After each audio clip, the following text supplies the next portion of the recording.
dream, you are falling, lost in the listening distance, as dark locks in.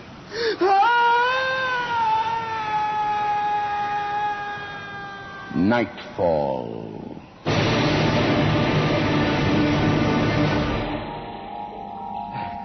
Good evening. Tonight's play is based on an all-time horror classic by Sheridan Le Fanu, adapted especially for the series by Graham Pomeroy and John Douglas. But right now, the name to remember is Carmilla.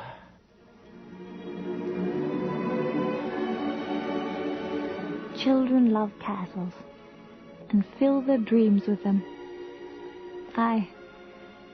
I thought I was the luckiest girl in the world because I lived in one.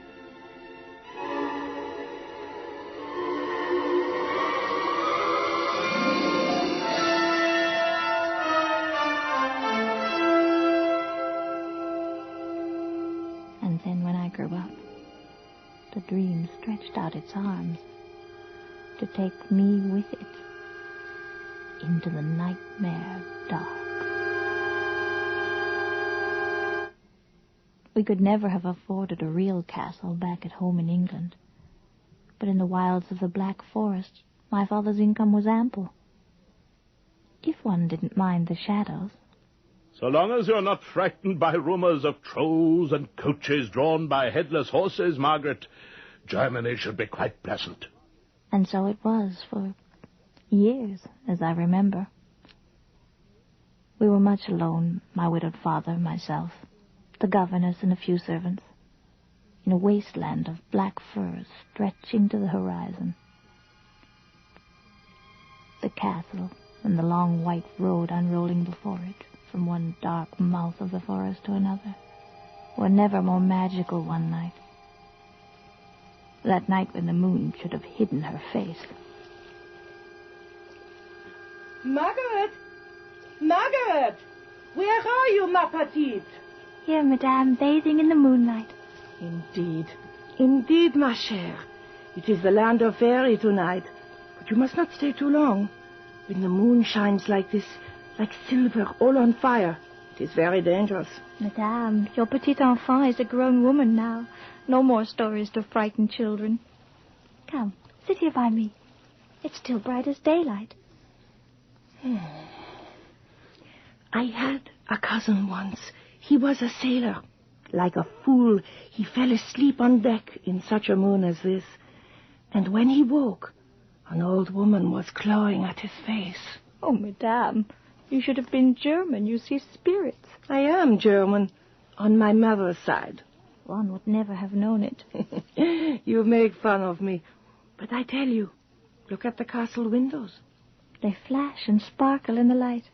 It is as though hands not seen had lighted up the rooms to receive guests from the other world. Still trying to frighten my daughter, Madame Peridon. One would think in 20 years you might have given up. She does not know the meaning of fear. Oh, Papa, Madame has been trying to convince me that the moon is a bad angel. There are certainly some of them about, I'm afraid. I have some rather sad news for you, Margaret. Would you excuse us, madame? But of course, monsieur. I will... Yes, madame? Did you not hear a sound? Nothing but the night. Margaret? No. Perhaps you are right, ma chère. I grow old. So much beauty all around, Papa, and such a long face. I've had a long letter. You remember me speaking of my old friend, General Spielsdorf? How could I forget? You've promised that he'll bring his daughter Elizabeth to visit us just as soon as she's well enough to travel. Oh, if you knew how I long to meet someone my own age. I know. I'm afraid now you will have to wait.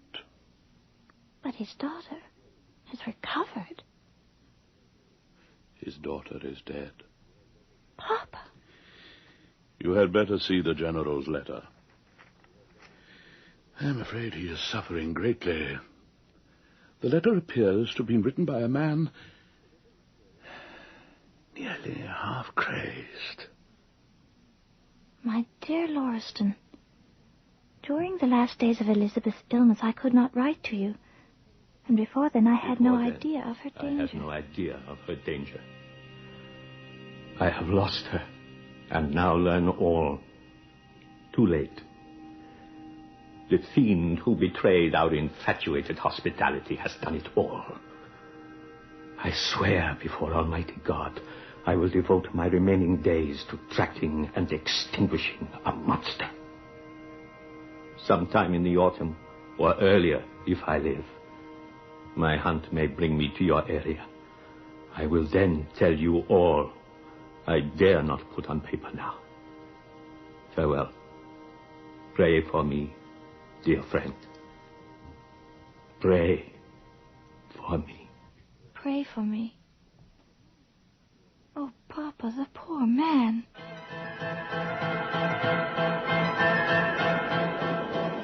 What's that? Traveler? So late? Monsieur, Margaret, a carriage is coming through the woods on the North Road. And whipped on by a madman. Do you hear how fast he drives? But they will They'll never... never take the curve by the great oak. Wolfgang! Manfred, come here, quickly! Snell! Here they are! Oh, Papa! They got us! Yes. Lunatic!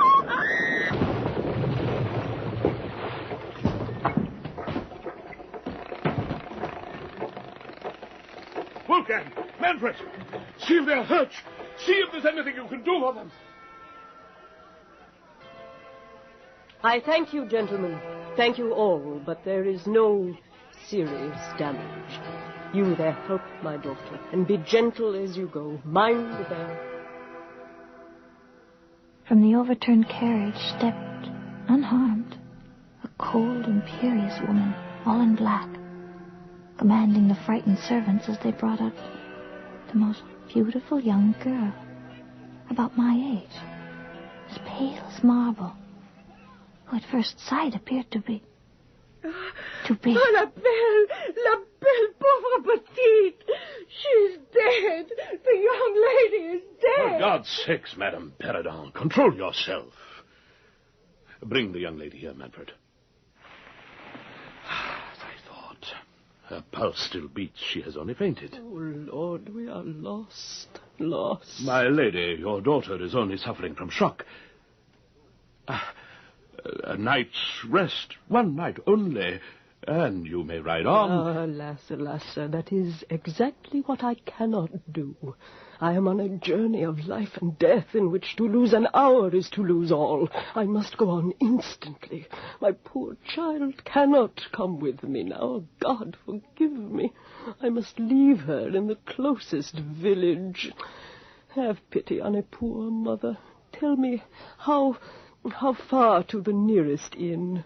Oh, Papa, please ask her to stay with us. She's so pretty and so alone. I do so want a friend. Please. Madame, would you do us the honor of leaving the young lady here as our guest until your return? She would be a welcome friend to my daughter, Margaret, and my servants would answer her every wish. Sir, I cannot. Oh, please. You see, we insist. Very well. Remember, it is at your own invitation. But of course. I shall return in 1 month. In the meantime, my daughter will be silent as to who we are, where we are from, and where we are going. Thank you again. Goodbye. My lady, Yes? will you not say farewell to your daughter? Oh, yes. When she wakens, by all means tell her I kissed her. Farewell. Au revoir. Adieu.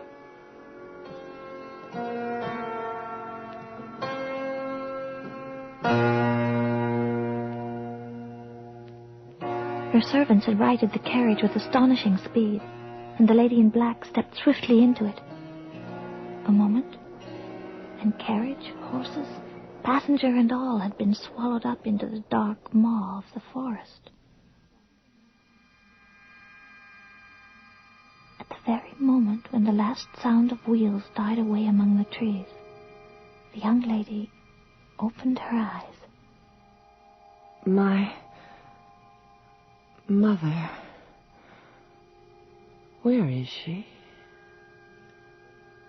My dear young lady, your mother had no choice but to resume her journey immediately. You are to be our guest here for a little while. Our name is Lauriston. I am called Carmilla. May I present my daughter, Margaret? How do you do? Carmilla? You aren't hurt. Oh, no. I think I was hurt once. But that was ever so long ago. How beautiful you are.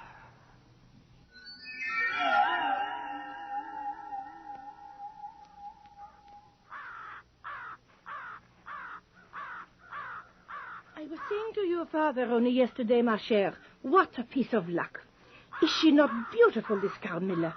Here, scarcely a month, and already she loves you as much as we do. No, I swear she loves you more. She is very beautiful. Her affection is flattering, but... Ach, you are too cold, you English. To see her stroke your hand and brush your fine hair by the hour. I did so want a friend. Now I seem to have one indeed. But she is so different from anyone I have ever known. Ah, these noble families. You have only to look at her to know she is of old blood. Though she will not say, they are often very odd. I remember once in France... She appears to eat or drink almost nothing. Pure delicatesse, Margaret. A refinement natural to her rank. When we take even the shortest walk, she's exhausted almost at once. I sometimes think she may be ill. Because she does not strut about like a peasant. You must read the modern authors. As for living, our servants can do that for us.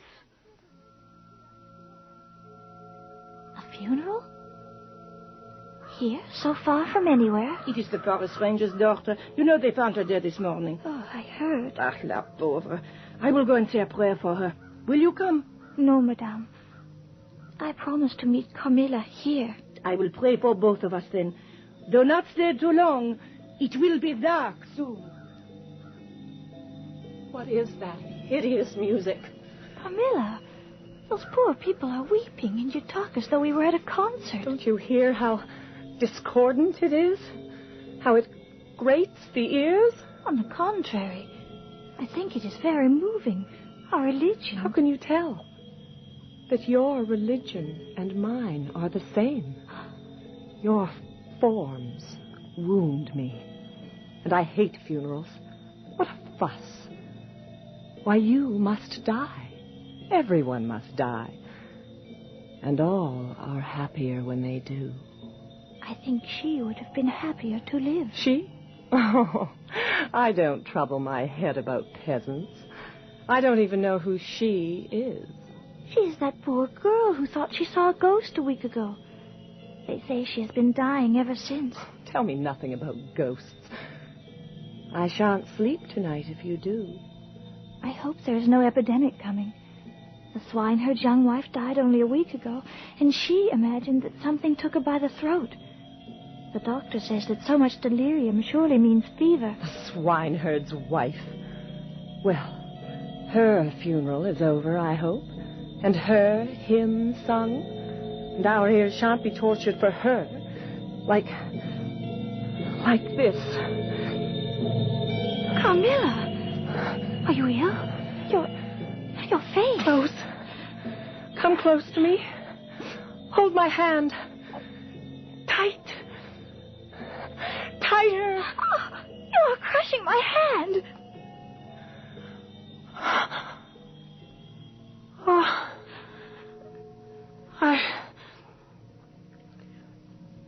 I am sorry.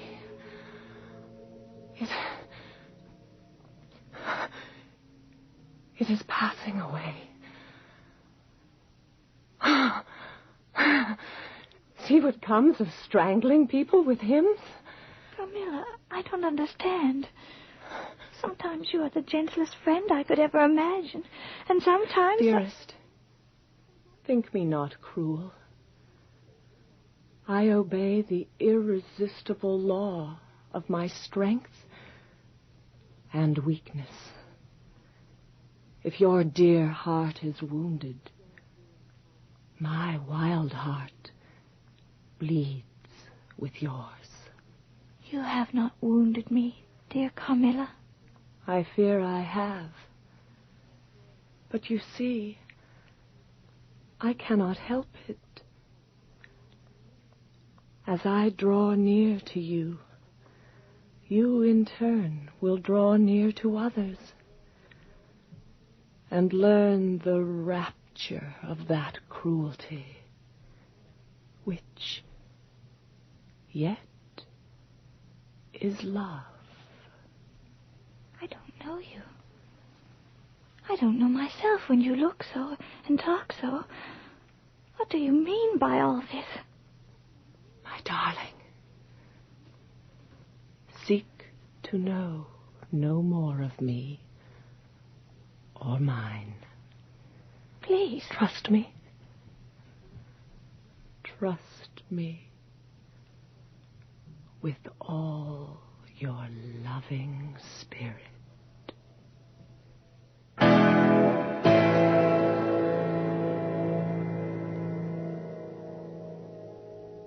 That night I had what I imagined was a dream.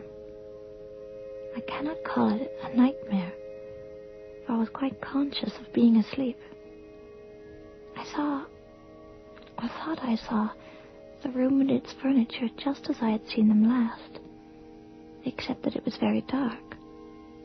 And then I saw something moving round the foot of the bed, a figure whose face and form I could not see, save only 2 dull points of red, like the embers of a fire as it dies. It approached slowly, ever closer. In the last moment before it reached me, I seemed to hear a voice coming not from my visitor, but from far, far away, sweetly and tenderly, but with terrible urgency. It whispered, "Your mother warns you to be aware of the assassin."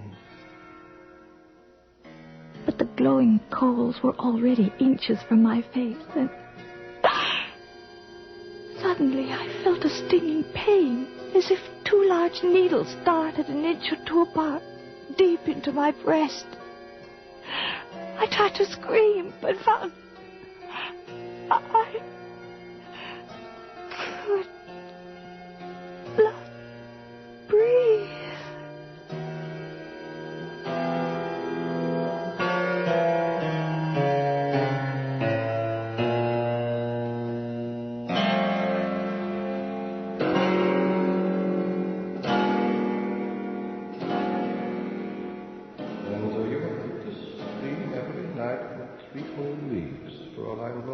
Accompanied by an increasing languor. By exhaustion, Doctor. She complains more and more of suffocation, and her color. I can see for myself, Herr Lauriston, and this sensation of needles you mentioned, Fräulein. Where exactly? Here, Doctor. Over the heart. You're rather young for angina, surely. Lieber Jesu. What is it? The scars. 2 tiny white scars. How could she suffer so from those? They could be no more than insect bites. Herr Lauriston, do you know the stories, myths, you would say, tales, that they tell here in our Black Forest? Tales of disease? Of those who bring it. Fräulein, after those needles, as you call them, is there any other sensation? It is a little like bathing. I do not understand. It's like... You know the pleasant cold thrill you feel when you swim upstream against the current of the river? And in the heart of that cold, warm lips are kissing me.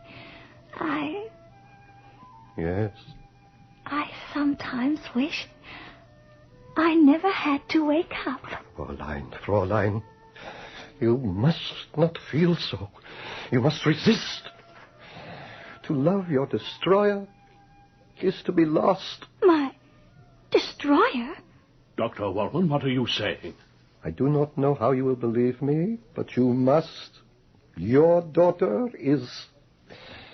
Listen!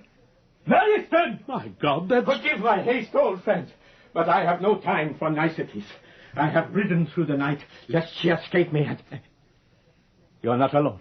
Spielsdorf, we did not expect you so suddenly. I have not one moment to lose. May I present Dr. Wallman, General Spielsdorf? General. Herr Doctor? My daughter, Margaret. Welcome, sir.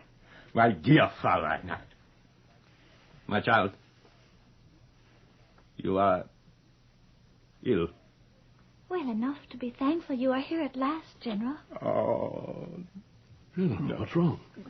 she is so like my Elizabeth, even to her pallor. God send her a better deliverance. We were all so grieved to hear. I will grieve for my daughter, Fräulein. Oh, I will grieve. When I have first had vengeance on the devil who killed her. Killed her? As surely as a dagger to the heart. Listen, and you will hear how my blindness, my folly, brought my darling to the grave. You too, Doctor, hear me. Hear how little your science knows of things that walk the night. I am listening. So, early this summer, my dear Elizabeth and I attended a magnificent celebration at a neighbor's castle. A masked ball.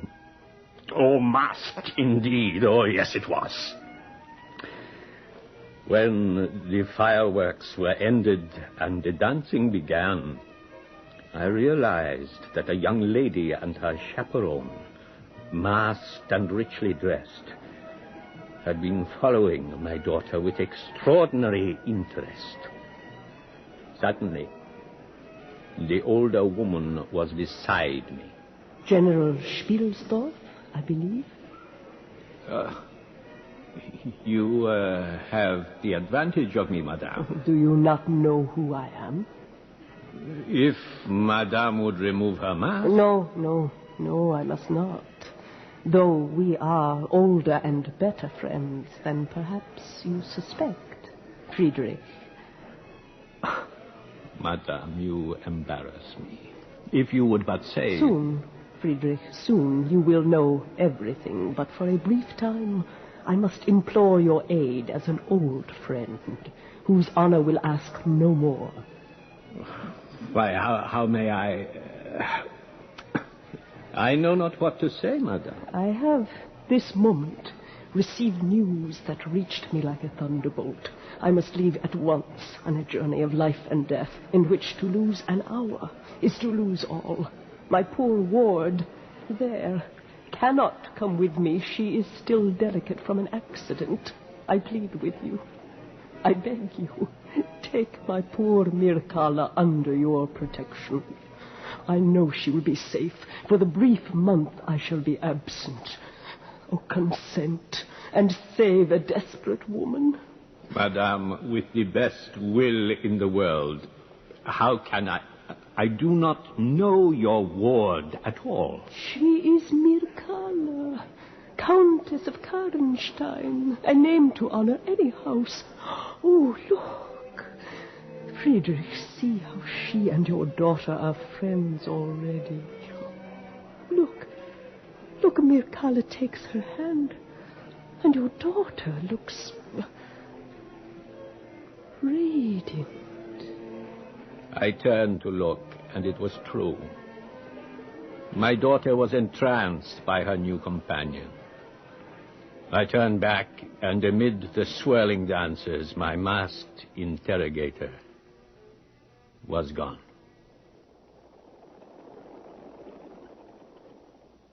The next moment, my darling daughter came to me, innocent as a fawn, pleading with me to invite Mircalla home.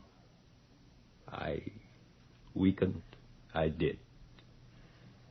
Karnstein. There is a ruined chapel of the Karnsteins here in the forest. But the last member of the family died 200 years ago. No, she was only buried. Spiersdorf, what are you saying? Herr Lauriston, I think he is saying what I was trying to tell you just now. You claim, General, that your daughter was murdered? Within 3 weeks, my Elizabeth sank and died. Every morning she was paler, weaker, and more bloodless. She suffocated slowly and whispered of terrible dreams. Mircalla was always by her side, so loving.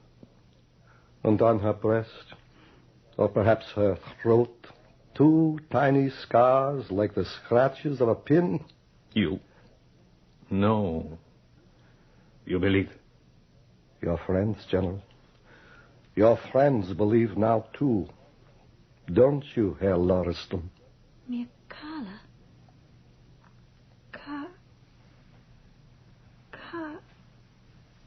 Carmilla. General, we have a house guest named Carmilla. She was left behind with us by an unknown lady on a desperate journey. General! Look at my daughter. God in heaven. Mark. She is here. The devil I hunt is here. Where? Show me. Where is she? At this hour, she keeps to her room. Carmilla rises late. General, do you have what we will need? It is with me always, since... Frederick, I will go with you. No, David, no. I will go alone. But It must be my hand, David. Your daughter is still alive.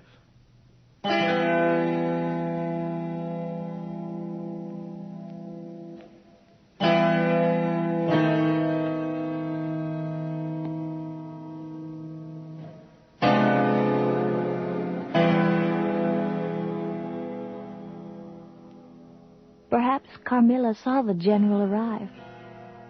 Perhaps some instinct of her kind had warned her. But General Spielsdorf found an empty room, cold as though it had never been inhabited. Of course, it never really had. On moonlit nights, I walk where we walked together. Margaret.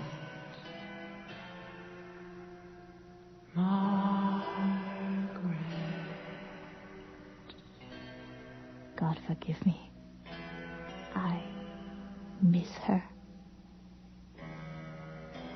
And I almost smile in my mirror to see that the scars do not heal.